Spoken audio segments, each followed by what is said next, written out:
Food growing spaces. I think that food growing spaces can improve employability in a number of ways. I mean, I think there's something around basic skills that you receive, that you get from growing food. And that might be sort of transferable skills such as teamwork, improving people's confidence. I mean, I think something as fundamental as improving someone's patience. It takes a long time to grow food, so you have to actually see something through over a whole season before you actually see the results of it. And I think these sorts of skills are sometimes hard to quantify, but I think the Roots to Work report does a really good job of actually sort of bringing together and quantifying those things. So I think there's those sort of, I wouldn't say basic, they're very important transferable skills that, by being involved in a food growing project, you can apply to a whole number of other things. I think there's a lot of great evidence in London through capital growth, but also across the country from the whole wave of new food growing projects that have been set up, about, for a lot of people, taking those first steps, be it back to employability, but other things as well, social cohesion, etc. But I think there's another element to it as well, which is looking to those people who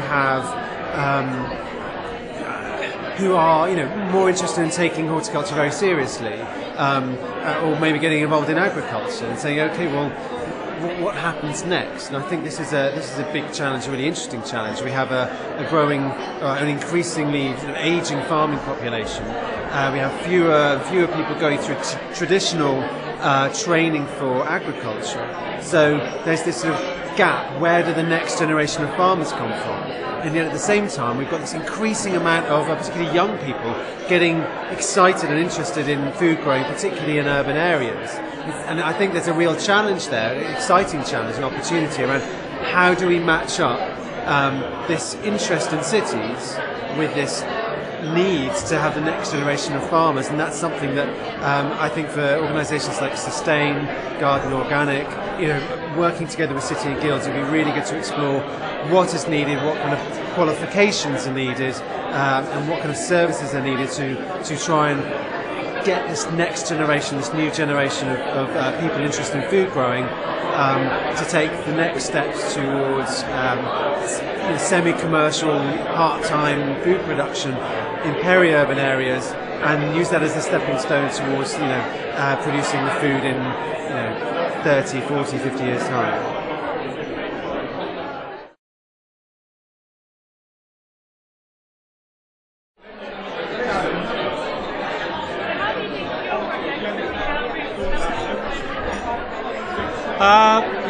Well, I think over the years we've built up, kind of starting off really with the idea of giving people something to do, working with the homeless population. It seemed like working outdoors, working in gardens would be nice therapeutic. But it's also linked in with the kind of vocational aspects of what Mungo's also dedicated towards doing, the kind of recovery of our clients towards kind of getting back involved in the community in some way. So there's kind of two sides to it, I guess, that our clients are working in the community on a voluntary basis, but also they're starting to pick up skills, as we talked about today in the meeting, aspects of team working, developing horticultural skills, some basic learning, maybe picking up on their basic skills. So they have just that aspect of just starting to work to a schedule. I kind of think one of the basic things that a lot of people who work don't think about is just the ability to turn up in a place on a regular basis, able to spend a certain amount of time doing something, whatever that something might be. And that is the real basis of work. And then you can have the layers of skill and whatever to that. So just coming out to the gardens, first of all, what really encouraged me is seeing our clients who often I've worked in the projects, have had difficulty getting up in the morning, getting out.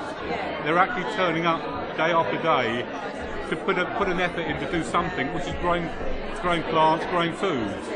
And I think certainly what we've also developed into the growing of food and kind of developing more kind of commercial aspect to it, I think kind of adds another level of skill for clients, that it's rather than perhaps just doing a voluntary basis and we do it for free for the local community gardens, we're now kind of working on a more competitive basis, which adds another kind of aspect to it, which I think helps the employability of clients of performing to a certain level.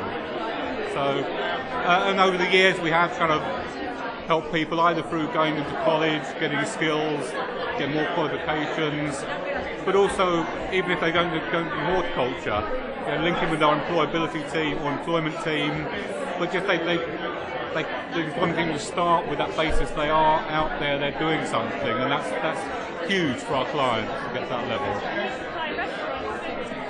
Yeah, we've been working with a local restaurant, and that's been very successful. It also helped us because we do need to make income now to survive and keep offering those opportunities to our clients.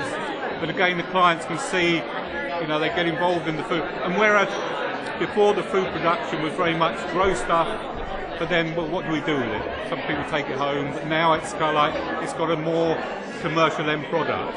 And also we started working on the kind of working more intensively, growing more intensively to work on that basis. So rather than just planting and having fun with it, it's now got a much more defined purpose and targeted.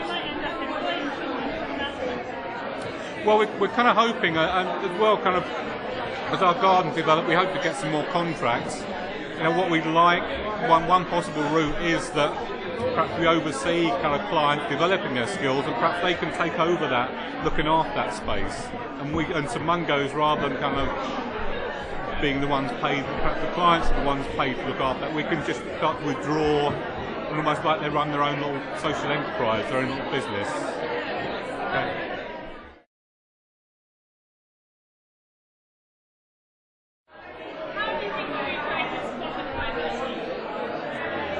So in terms of food growing and employability, I think it supports it on many levels. I think that what we experience in our work is that many of the groups that we work with, it starts to build confidence and it starts to build basic skills around communication, skills around routine. Actually having a routine, having a time you've got to be somewhere and a time you leave, that starts to build those basic employability skills. And I think beyond that, you actually start to develop interest. And I think one of the difficulties that we face as a whole is that if people are being marginalised again and again and again, they can't imagine what it is they want to do. And what we found in our work is that people start to imagine, I'd like to do this for a living, I'd like to do this for a livelihood. And suddenly that interest develops a passion, which actually means that somebody's going to stick at something and is actually going to go for it. And share that with family, and share that with a job centre, and share that at day centres, and you start to develop a commitment through the food growing work.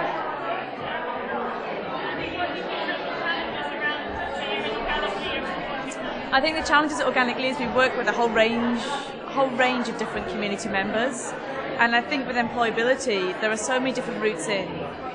And I think for us one of the challenges is making sure that you're working alongside somebody in the way that is most appropriate to them, and actually building expectations in a way that is most appropriate to them as well. I think the challenge is making sure that you get that right and you conduct proper assessments, proper inductions and proper progress monitoring to make sure you're really giving somebody A, the opportunity that they can handle, but B, not raising expectations along the way as well. And I think that's probably our main challenge at the moment, is that we spread a spectrum and there's a whole spectrum involved.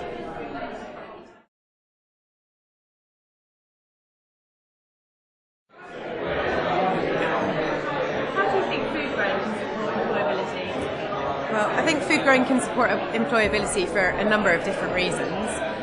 We work with people with severe mental health problems, so a lot of the people who come to us are completely marginalised in society, and I guess that's probably the biggest thing that we see, is that within a neutral space they can work with individuals from all different sectors of society and actually become much more confident about their own ability to function in a useful and sort of profitable way. And that's probably the biggest thing that we see. Obviously there's huge other elements. They learn skills that are transferable into any sector in the workplace. scheduling, timekeeping, reliability, patience. They're all things that come along with food growing. So for us, that's probably the two biggest factors that we see.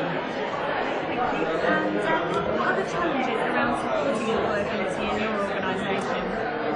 Well, the challenges that we see around supporting employability within Jobs in Mind, which is the charity that I work for, is again to do with the nature of the people that we work with, that there is a huge element of vulnerability, and so reliability and getting people to a point where they're actually able to go back to work is a really long process. And in a society where we want answers quickly and we want results quickly, we find that there's a really big challenge in actually being able to deliver within the time constraints that a lot of funding and government challenges set out.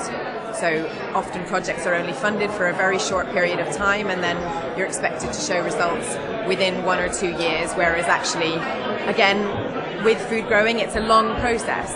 It's a seasonal process, it takes time, and that actually is a way to demonstrate that change takes time. And we see that employability and getting people to that point takes a lot of time.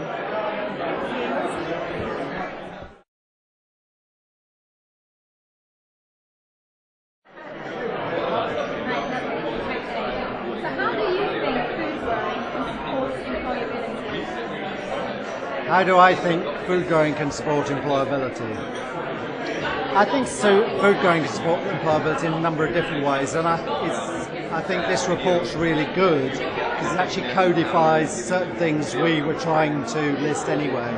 So getting people out into regular activity, working with other people, communication skills, working as a team under instruction, learning new techniques. We run compost creation, pruning. We have certain modules like that in terms of techniques. So there's a whole range of things I think that people can pick up. I think one of the issues is it's not a straight line from joining the project through to training, through to getting a job, particularly at the moment when employers are being very choosy about who they take on. We've had people go through our gardening project who are now setting up an acupuncture business.